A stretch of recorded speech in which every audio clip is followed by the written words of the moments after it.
Hey guys, what's going on? And welcome back to a TV show review. Now, I want to preface this by saying that this is going to be kind of a reality TV show. So I'm not going to sit there and I'm not going to watch all of the episodes of like 18 seasons of some reality show. The point of reality show reviews, which will probably be like TV reality show review hyphen, and then it'll be Guys Grocery Games is what we're going to be talking about today. So that's just the preface to start the whole series. Because I don't think I really did. I think I did a couple reviews, but these are kind of more easier to do because I can give you my thoughts on what I think about a particular show. And something, if I can't think of something or I didn't happen to do anything the day before, which kind of happened last night. I did start a movie which I'll probably finish tonight.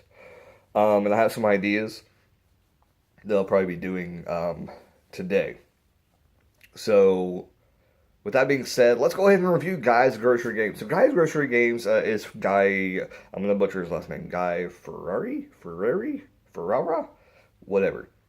You know who I'm talking about. But his claim to fame is pretty much, I think, diners, driving, and dives, which I think I reviewed on this channel. If not, I'll do a review on that.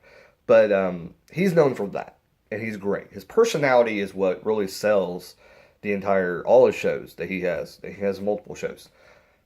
I don't know how much.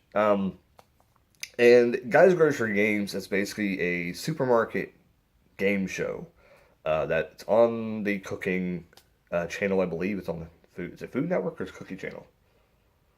I forget what channel it is. Whatever it is. It may have switched. I don't know if it was on different channels before or it's been on the same one all the time. I don't know.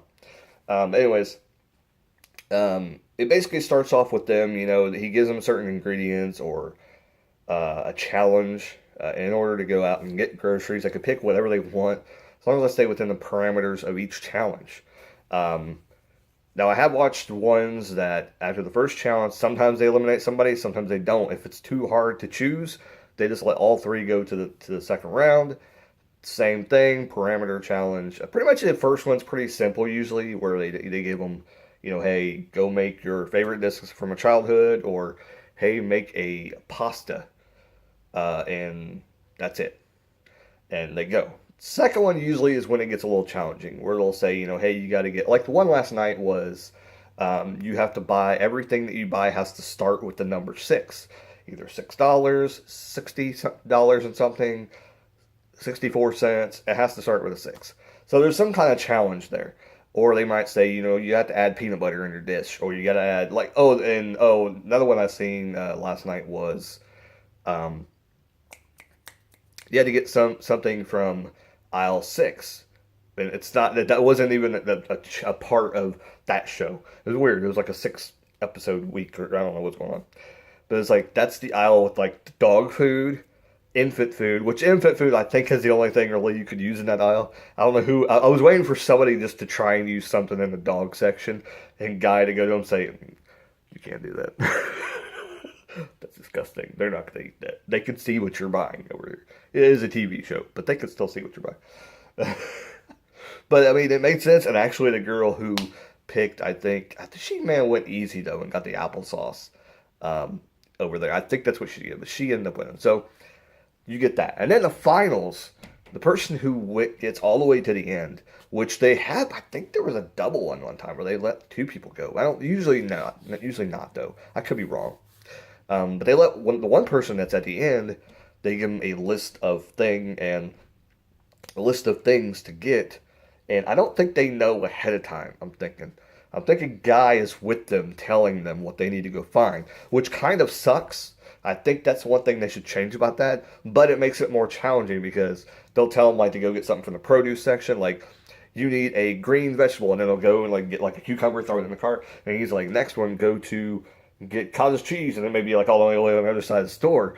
So they have to be smart about what they grab. They got to be thinking. And I think lately, the past few times, they give them options. Like it has to be a canned gravy or something like that. So it's like kind of like the perception of what they're getting is kind of, I think, loose a little bit, where they have to get something that pertains in that parameter. So I don't know. It's kind of weird. And sometimes they're very precise about you have to get this. And it's basically, money by each item gotten. Now, I think you have to get like 8 items, I think, and then you'll get the full money, which I'm not even sure how much the entire prize money is, because there's people hardly ever win it. But they do get a decent chunk of change coming on the show. And plus, it's a very watched show. And if you cook really good, it's more of a cooking show than an actual game show. But it's a game show combined with a cooking show for random people to come on this show and cook and show their chops. So this could lead to very other stuff, especially if you show your personality while you're on the show. And there's been a couple people I've seen on the regular show, because they do have celebrity stuff go on there too. But on the regular shows, that I'm like, they have a really good personality. Like, they should give them a show at some point, or they should give them a show somewhere. And I mean, and there's so many streaming devices out there. They could have their own channels of people that did good over here, and they're like, to contact them, and So I don't know. My opinion on the show is, am I gonna watch it again? Yes. I like food shows as long as they're interesting. I don't want a boring show, and I won't say what boring shows are, but you just know what the boring shows are. They're just very, very stagnant, and they don't have anything to them, and it's just hard to watch. It's very, very hard to watch. So with that being said, I will definitely watch Guy's Grocery Games again. Would I recommend that you watch it if you've never seen it before? If you like diners, drive-ins, and dives, you're gonna like Guy in any of his shows. Because here's the thing: I don't know. I guess it kind of matters what you tune into the shows for. Do you tune in for the food, or do you tune in for the personalities? Because the personality, I think, is what mainly gives the show its flair. And I think Guy is one of the guys that he almost outdoes everybody, I think. I don't know if there's any other person besides one of my new favorite guys is the guy, I can't think. He's really burly, long hair, tattoos on his arms. I can't think of his names. He does the barbecue. He does the pitmaster. I think not pitmaster, but he does like some of the contests with the barbecue and stuff. But I think he's on. He's not even on that channel. He's on, I think, Discover. Yeah, I think he's on Discovery, like when they have their food shows. I could be wrong with that. I don't know what channel he's on. I want to say Jim, but that's not it. I don't know, whatever. But he's the only guy to really come close. I do like. Could say there's some people that I really really enjoy to watch, and they could have any show, and they would probably be very very talented. The guy that does Carnival Eats is actually pretty good too. He's like a plain Jane too. Like you could think he could fit into any show, and he probably really could. He really could do any show. They probably could hire him to do a game show, and he would be fine with it because he's entertaining and very much entertaining. But yeah, Guys Grocery Games definitely worth checking out if you've never seen it before. I would give it a pretty good grade because I mean it's entertaining at times. There is times where it does it gets repetitive. I hate to watch it multiple times, but that's with any show. You watch a show multiple times, you're gonna get tired of things on the show because it's like again.